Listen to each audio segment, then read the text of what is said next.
Welcome back. Mazzy here. It's an episode of It's the Music Stupid. I grab five records that I just want to present to you from my collection. And I thought about this a little bit because I pulled these together from one year, from 1970. I mean, it's such a great, amazing year for music around this period of time. I was 16 years old, 15 and 16.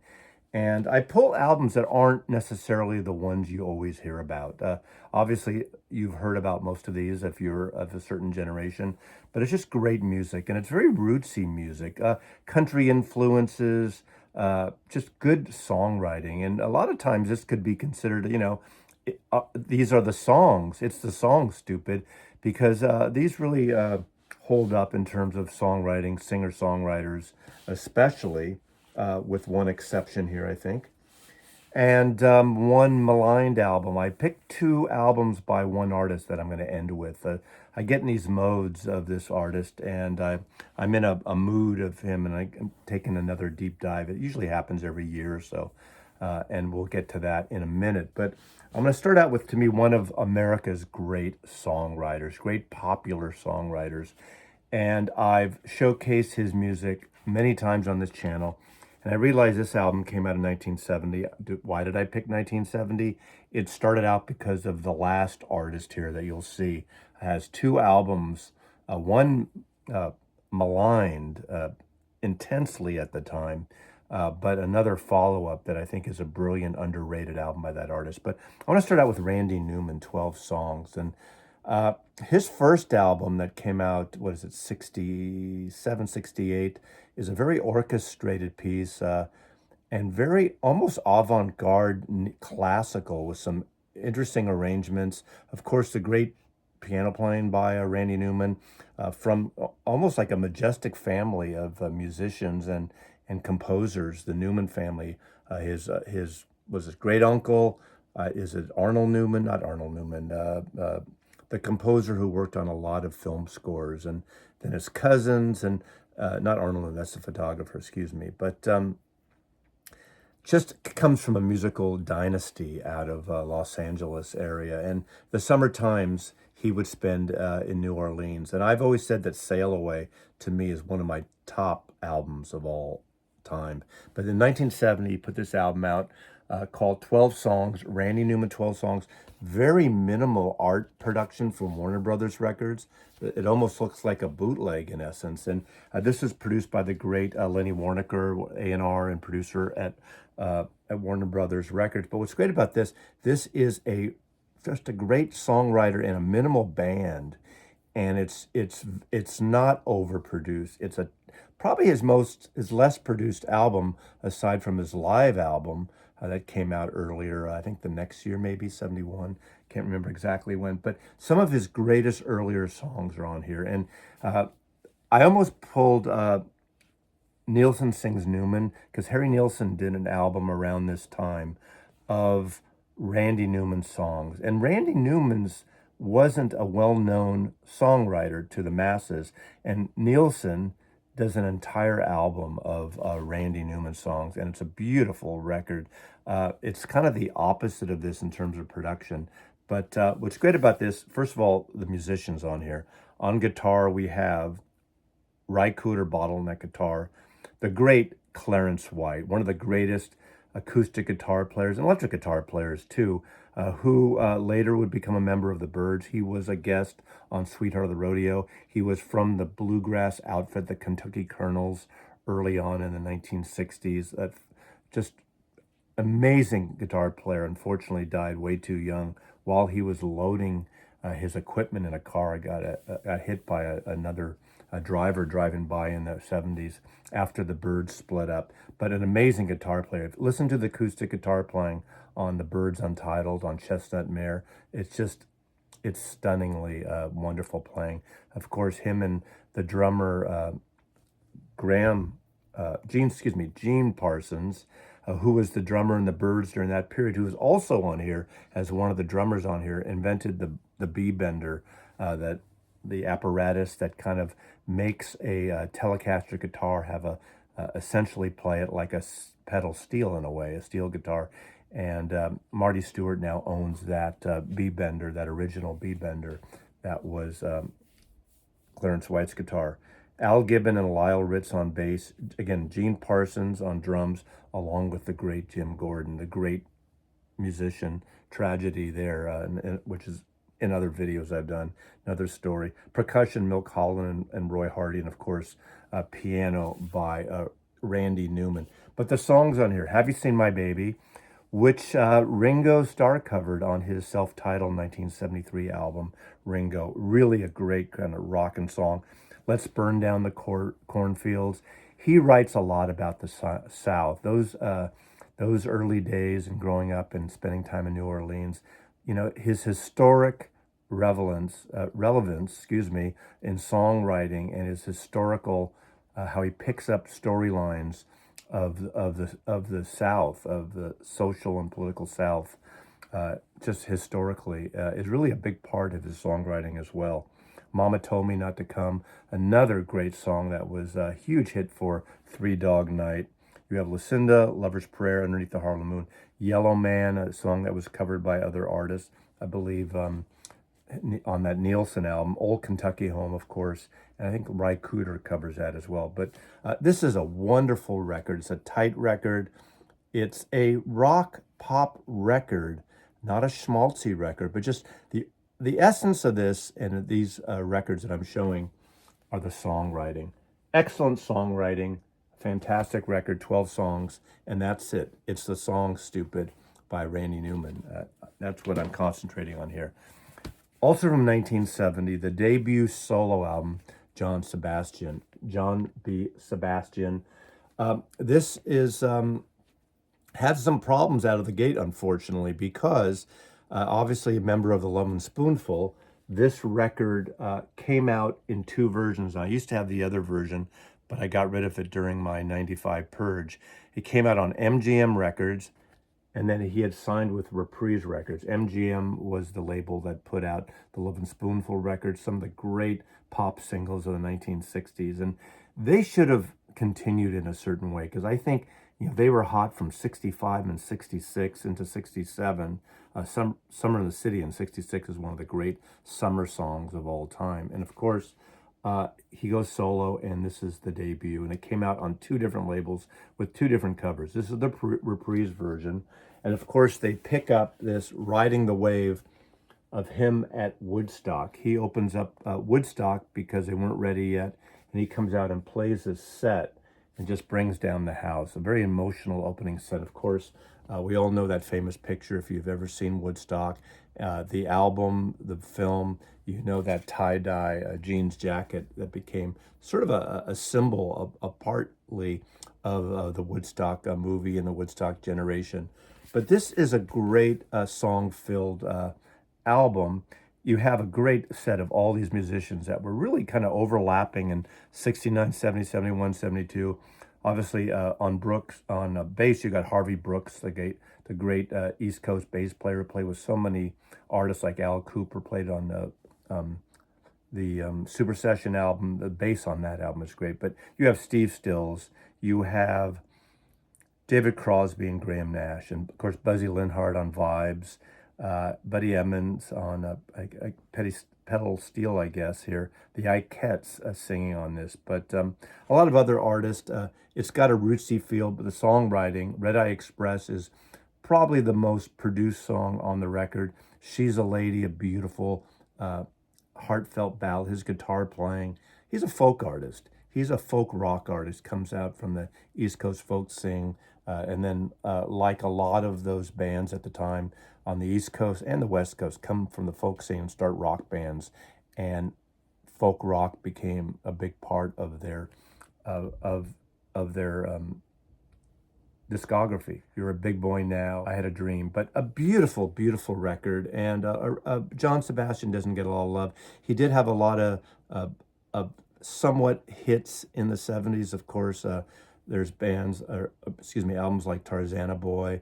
The song he did, Welcome Back, which was the theme for Welcome Back, Kotter, took a TV show for him to have another hit. But live, he was a great storyteller, and still is. He's alive today. So this is John B. Sebastian, 1970. a great debut solo album. I just really enjoy this record.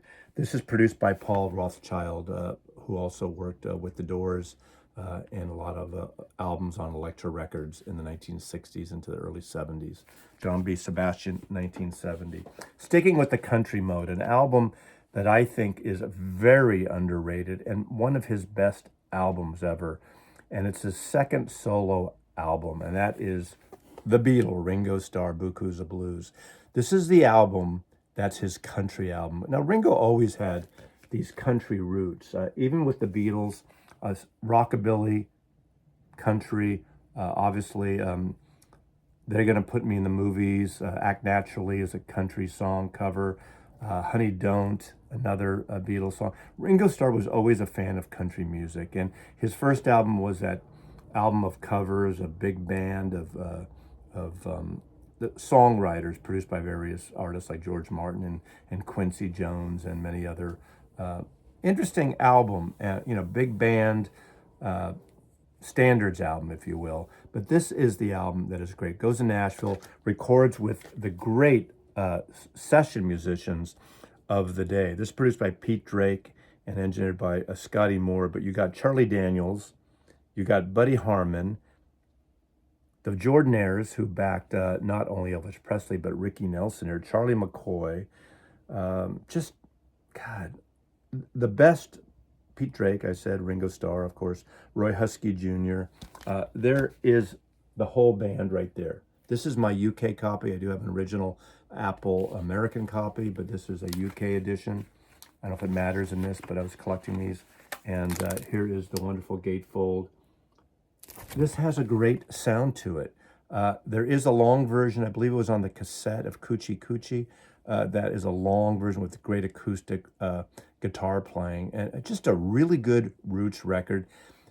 Ringo pulls it off on his vocal style on this album. And the next album, supposedly, finally, he's been doing all these EPs the last few years, and his records to me over the last, dare I say, 15, 20 years, have not been great. Always a track or two that are interesting. He has an album apparently coming out maybe later this year, produced by T-Bone Burnett, and it's a country record. And I'm finally looking forward, or with nervous anticipation, of a Ringo Starr album that I'll actually listen to more than once.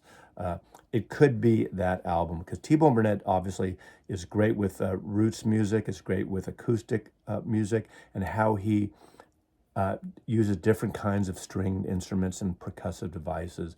The stuff he did for his ex-wife, Sam Phillips, is stunning. All his production, obviously, the record, Oh Brother, Where Art Thou, and all the bands, and the soundtracks he's done for the Coen Brothers film. But Ringo Starr, Beaucoups of Blues, an album that you could probably find cheap in stores. I would say if you like country music, if you like roots music, especially with all these Nashville, these aren't posers.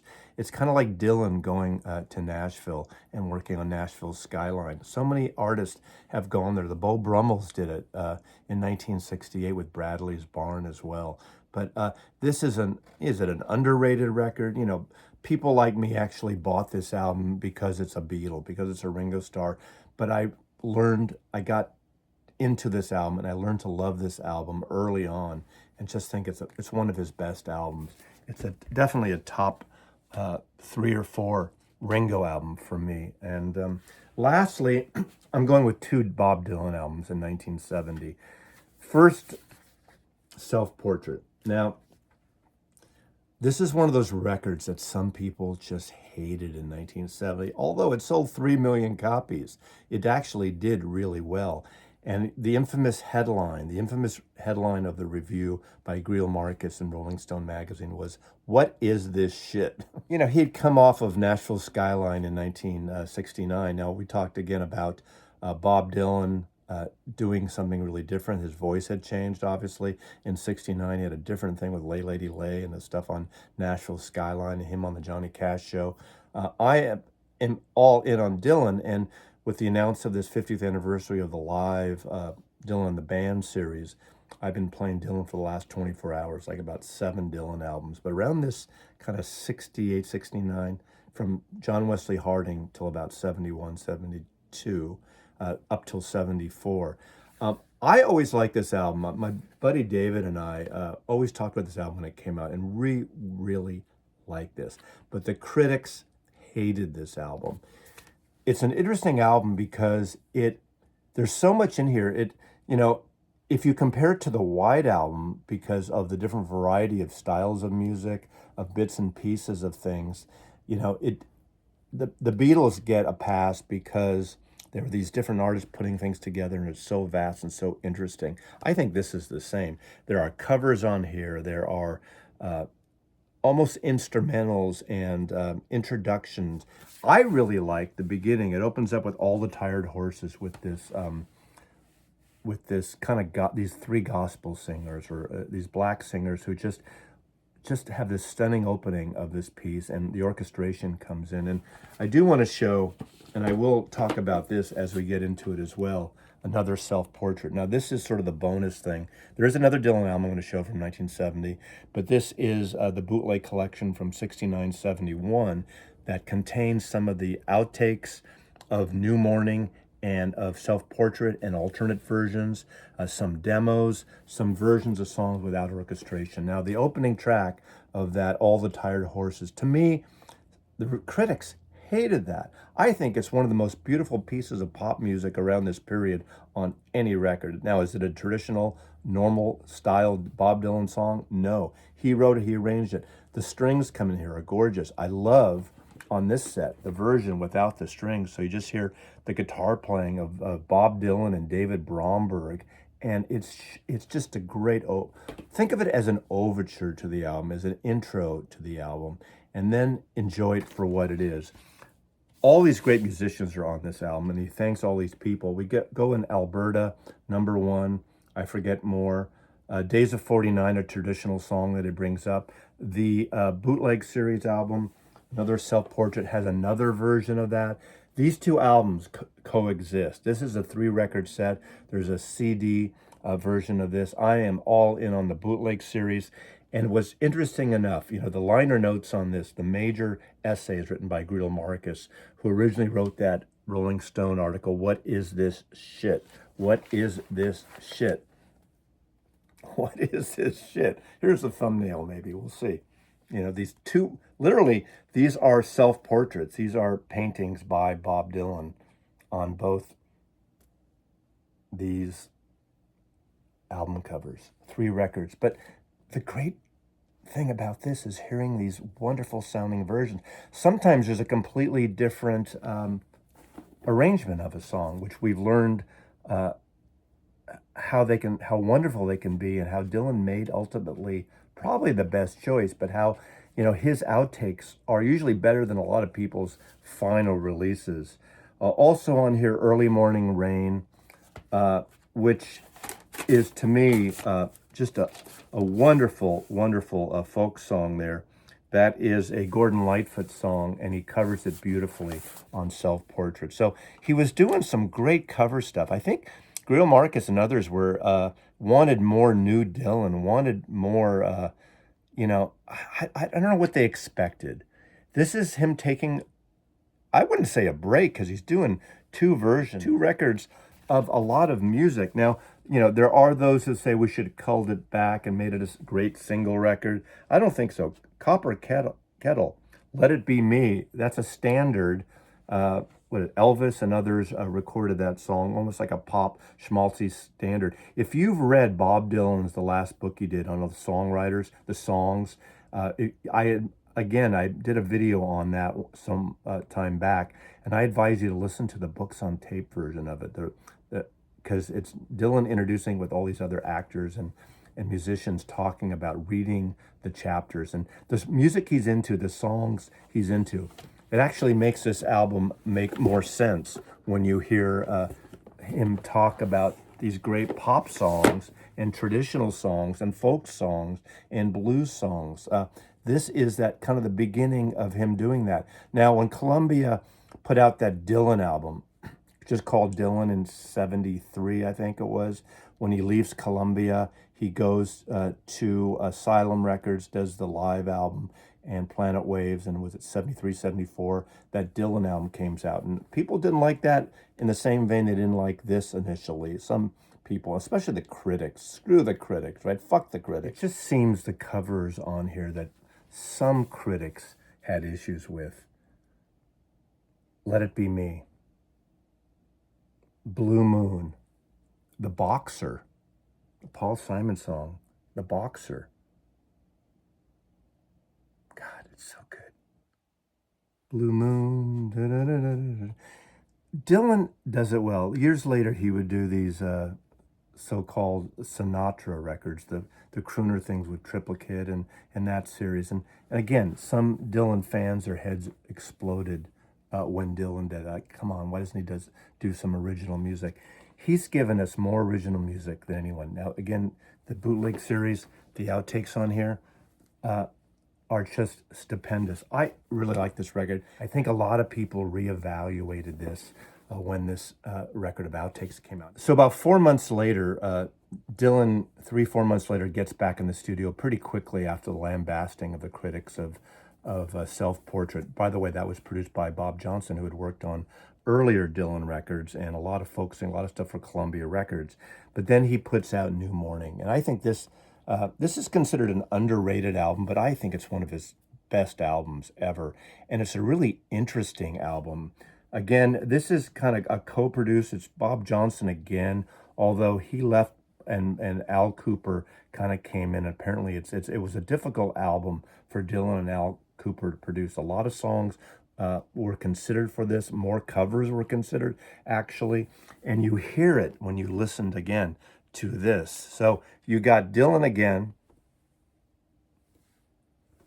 trying to mix in covers with original things. And when you hear the versions of here, the alternate versions, some of the demos, the works in progress, this is an amazing album. Now, it opens up with If Not For You. Later that same year, George Harrison would cover that song and would be on All Things Must Pass.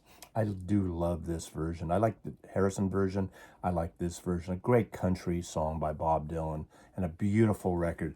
When you hear the version, If Not For You, it's completely different.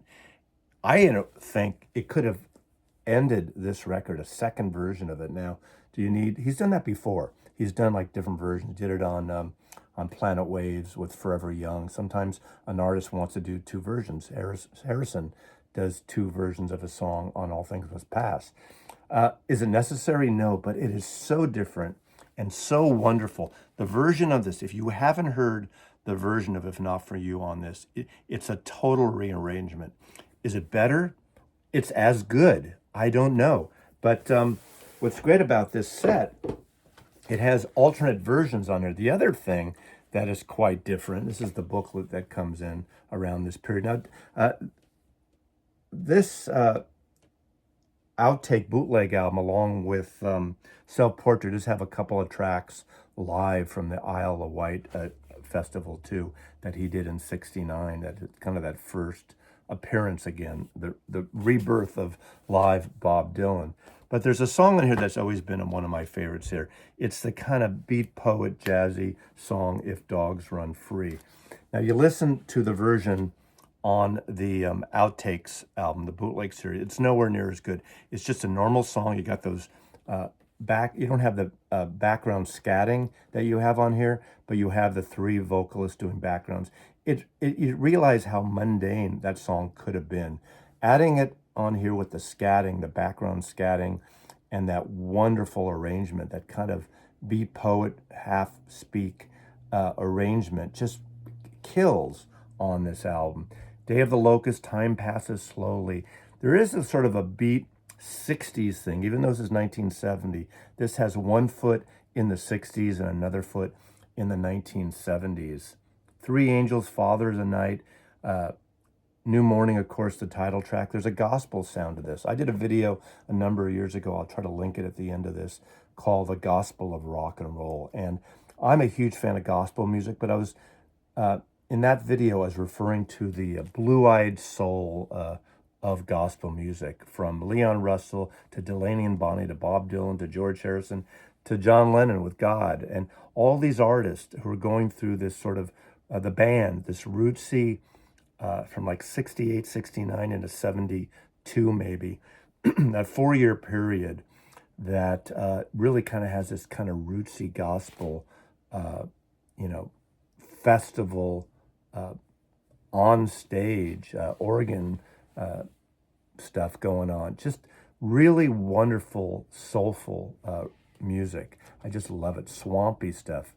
And this is one of those albums that really kind of brings it together with great songwriting and great performing. You got David Bromberg.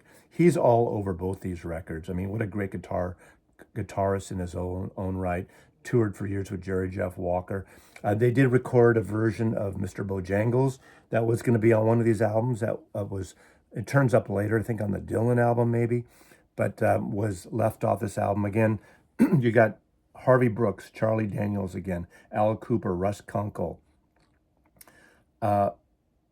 Maritha Stewart is the vocalist who does that great scatting on If Dogs Run Free. But what a great, great record this is. Great sounding record, great recording.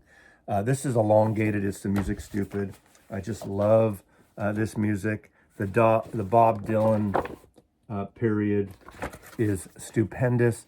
I think Self-Portrait has got its revisit release with that bootleg series some years ago. I highly recommend that on CD or get the 3 LP set if you like this period of Bob Dylan. But New Morning is essential. And I think so is Self-Portrait if you like Bob Dylan. Anyway, thanks for watching. Mazzy loves you.